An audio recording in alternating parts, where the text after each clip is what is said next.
हाँ जी, आज हम एक्सरसाइज 4.7 करेंगे क्लास 6 का और यूनिट का नाम हमारे पास है percentage. Calculate the amount of zakat. ज़कात की हमने अमाउंट मालूम करनी है, ठीक है। ₹62,000 हमारे पास है और इस पर ज़कात हमने मालूम करनी है, ठीक है। ज़कात का जो हमारे पास रेट होता है वो होता है 1/2%, ठीक है। हाँ जी, अब यहाँ पर देखिए कि अमाउंट ऑफ ज़कात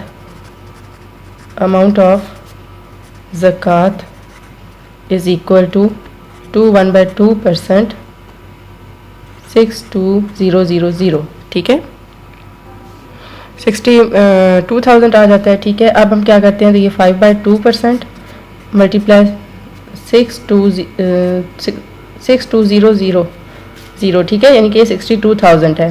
अब हमने परसेंटेज को हमने जब हटाना है तो डिवाइड कर देते हैं 100 से और मल्टीप्लाई 62,000, तो ये जाएगा 5/2 मल्टीप्लाई बाय 100 मल्टीप्लाई 62,000। ये 2 0 इसके साथ कैंसिल हो गए, हमारे पास जो रहता है 5/2 मल्टीप्लाई 620। अब हम इसको सॉल्व करते हैं। हाँ जी, जब हमने इसको सॉल्व किया तो इसका आंसर हमारे पास आता है 1550 आ जाता है, ठीक है। क्वेश्चन नंबर 2 इसका आपने खुद करना है, मुझे कमेंट में बताइएगा कि इसका आपका आंसर क्या आया है, ठीक है। इसके बाद हमारे पास है क्वेश्चन नंबर 3। क्वेश्चन नंबर 3 हमारे पास है कि रुपीज़ हमारे पास है 57,000, ठीक है। हमने ज़कात इस पर मालूम करनी है, तो हम उसी तरीके से करेंगे। अमाउंट ऑफ ज़कात फार्मूला लगाएंगे, amount of zakat is equal to 1/2% of 57,000, तो ये हो जाएगा 5/2% मल्टीप्लाई 57,000। अब परसेंटेज ख़त्म करनी है तो हम इसको डिवाइड कर देते हैं, ठीक है। मल्टीप्लाई 57,000 आ जाएगा। अब यहाँ पर देखें कि ये जो 2 0 हैं, ठीक है, ये 2 0 इन 2 के साथ कैंसिल हो गया और हमने इनको मल्टीप्लाई करके 2 पे डिवाइड करना है। इसका आंसर हमारे पास आता है 1425 रुपीज़। इस तरीके से हमने अमाउंट ऑफ ज़कात फाइंड करनी है, ठीक है। क्वेश्चन नंबर जो 4 है ये आप लोगों ने खुद करके मुझे दिखाना है, ठीक है। कमेंट बॉक्स में मुझे ज़रूर बताइएगा कि आपका आंसर क्या आया है, ठीक है। हाँ जी, क्वेश्चन नंबर 5 हमारे पास है कि annual saving of Beena is ₹66,000 है, find the amount of zakat she has to pay. हमने अमाउंट ऑफ ज़कात फाइंड करनी है जो उसने पे की होगी, तो हम यहाँ पे लिख देते हैं amount of zakat is equal to 1/2% of ₹66,000। ये हो जाएगा 1/2 मल्टीप्लाई बाय 100 और मल्टीप्लाई 66,000, 2 0 इसके साथ ख़त्म हो गए। 1/2 मल्टीप्लाई ये चीज़ रह जाएगी, इसकी कटे कर लेते हैं 233 और ये 0, तो 330 जो रुपीज़ है ये हमारे पास अमाउंट ऑफ ज़कात निकली है, ठीक है। हाँ जी, नेक्स्ट हमारे पास है if rupees 2500 are paid as a zakat, what is the total amount of which zakat is paid. हमने टोटल अमाउंट इसकी निकालनी है, ठीक है। यहाँ पे ना 5 आता है, ठीक है, 2 2 4 और इसमें 1 ऐड करेंगे तो 5 आ जाएगा। अब ये जो आंसर हमारा आता है इसको 5 से मैंने मल्टीप्लाई करना है, ठीक है, तो ये हमारा आ जाएगा, ये हमारे पास आ जाएगा 1650 रुपीज़, ठीक है। नेक्स्ट हमारे पास है कि अमाउंट हमने फाइंड कर लिया, टोटल अमाउंट जो हमने फाइंड करनी है। कैसे हम लोगों ने करनी है कि अमाउंट ऑफ ज़कात हमने लिखना है, ठीक है। फार्मूला वही यूज़ होगा, amount of zakat is equal to 1/2% of total amount, ठीक है। अमाउंट ऑफ ज़कात हमारे पास 2500 है, वो मैंने यहाँ लिख दी, ठीक है, इज़ इक्वल टू ये 5/2% आ गया और मल्टीप्लाई बाय टोटल अमाउंट, ठीक है। हाँ जी, अब मैंने क्या करना है कि ये जो 2500 है और यहाँ पर हमारे पास जो है 5/2, इसकी परसेंटेज को ख़त्म करना है तो 100 से डिवाइड हमने कर दिया है और यहाँ पर ये टोटल अमाउंट आ गया, ठीक है। तो ये हमारे पास आ जाता है 2500 मल्टीप्लाई 2 मल्टीप्लाई 100 और डिवाइडेड बाय 5 और ये आ जाता है टोटल अमाउंट। ये TA जो मैं लिख रही हूँ ये टोटल अमाउंट को मैं लिख रही हूँ, तो इनकी कटिंग कर लेते हैं। तो 500 आ गया, 502 और 100 को मैंने मल्टीप्लाई करना है, ठीक है, तो हमारे पास ये टोटल अमाउंट आ गई, ठीक है, मल्टीप्लाई करने के बाद। 7 क्वेश्चन हमारे पास है Amjad paid rupees this as a zakat, find his saving for that year. तो उस साल की उसकी ज़कात कितनी निकलेगी वो हमने फाइंड करना है, ठीक है। ये आप लोगों ने खुद करना है। 8 वाला हमारे पास है कि the return price of an English suit was ₹3500 है। द शॉपकीपर अलाउड 4% डिस्काउंट, जो शॉपकीपर होता है वो अलाउ करता है कि 4% डिस्काउंट हो जाए, ठीक है। To the customer find the price when the customer paid, तो हमें वो प्राइस फाइंड करनी है जो कि कस्टमर पे करता है, ठीक है। हम यहाँ पर लिख लेते हैं पहले प्राइस ऑफ सूट ₹3500, ठीक है।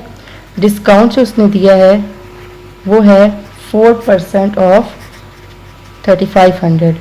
परसेंटेज को ख़त्म करते हैं, 100 से डिवाइड करते हैं, ठीक है। ये और ये ख़त्म हो जाएगा, 4 × 35, इनको आपस में मल्टीप्लाई करना है।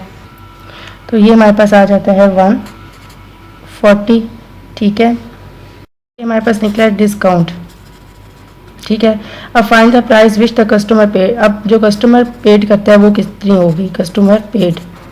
तो जो एक्चुअल लिखी हुई थी उसमें से जो डिस्काउंट वाली है हमने उसको सब्ट्रैक्ट कर दिया है, तो हमारे पास आ जाएगा 3360 आंसर, ठीक है। ये रुपीज़ हैं जो कि कस्टमर पेड करता है, ठीक है।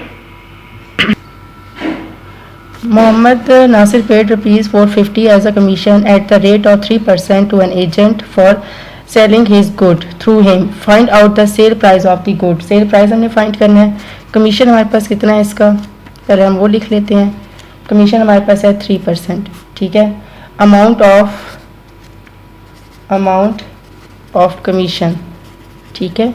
अमाउंट ऑफ जो कमीशन है वो हमारे पास है 450 है, ठीक है।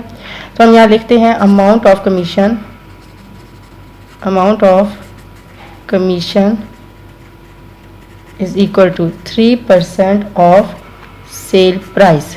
अब अमाउंट ऑफ कमीशन हमारे पास है ये 3% of sale price. 450 is equal to 3 divided by 100 multiply sale price. अब ये इधर मल्टीप्लाई हो जाएगा, ठीक है, और 3 पे इसने हो जाना है डिवाइड, ठीक है। तो ये हमारे पास आ जाएगा सेल प्राइस। तो सेल प्राइस हमारे पास आ जाती है, तो ये हमारे पास आ जाती है 1500 सेल प्राइस, ठीक है। इतने रुपीज़ हैं। अब जो लास्ट इस एक्सरसाइज का लास्ट क्वेश्चन है, इससे पहले अगर आप लोगों ने मेरे चैनल पर को सब्सक्राइब नहीं किया और लाइक नहीं किया तो काइंडली सब्सक्राइब और लाइक कर दें और अपने फ्रेंड्स के साथ भी ज़रूर शेयर कीजिएगा, ठीक है। हाँ जी, यहाँ पर है कि अकरम sold his house through an agent for ₹this to Tariq for the agent charge commission 1% from both of them. Find, हमने ये फाइंड करना है टोटल कमीशन क्या है, अमाउंट विच अकरम रिसीव्ड और वो अमाउंट जो कि तारिक पेड कर चुका है, ठीक है।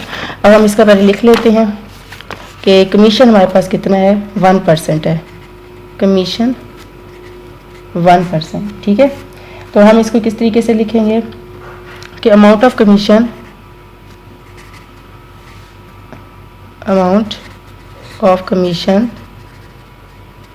इज इक्वल टू 1% ऑफ जो उन्होंने एक्चुअल हमें अमाउंट दी हुई है, 1 डिवाइड बाई 100 मल्टीप्लाई 1075000, ये 2 जीरो इसके साथ ख़त्म हो गए, 1075 और 0 रह जाएगा। ये अमाउंट ऑफ कमीशन है, ठीक है। अब ये हमारे पास पहला है टोटल अमाउंट। टोटल अमाउंट कितनी आ जाएगी कि ये जो टोटल अमाउंट है, टोटल अमाउंट 2 बनते हैं तो 107 मल्टीप्लाई किया तो ये हो गया 21500, ठीक है। तो और दूसरा हमारे पास था कि अमाउंट विच अकरम रिसीव्ड। अब यहाँ पर लिख देते हैं अकरम रिसीव्ड अमाउंट। उसने कितनी अमाउंट रिसीव्ड की होगी कि 1070 और 5000 में से ये जो हमारे पास निकली है इसको सब्ट्रैक्ट करना है।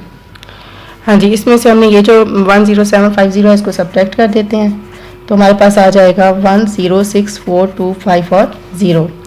नेक्स्ट हमारे पास है कि Tariq amount which Tariq paid, ठीक है। मैं जस्ट ये लिख देती हूँ तारिक पेड, तो तारिक ने कितना पेड किया होगा। हाँ जी, तो ये हमारे पास जो तारिक ने पेड किया होगा वो आपने इस वाले को, ठीक है, और जो हमारे पास ये अकरम की जो यानी टोटल कमीशन और जो अकरम की अमाउंट है उनको हमने ऐड करना है तो हमारे पास तारिक की अमाउंट निकल आएगी, ठीक है। 106425 में 21500 को ऐड करना है तो 108575 और 0, ये हमारे पास इसका आंसर आ जाता है, ठीक है। उम्मीद करती हूँ कि यहाँ तक आपको अच्छे से समझ आ गया होगा और इसके अलावा अगर कोई कमेंट में मुझसे पूछना चाहते हैं क्वेश्चन तो ज़रूर पूछिएगा और जाने से पहले लाजमी सब्सक्राइब और लाइक ज़रूर कीजिएगा, ठीक है। Thank you.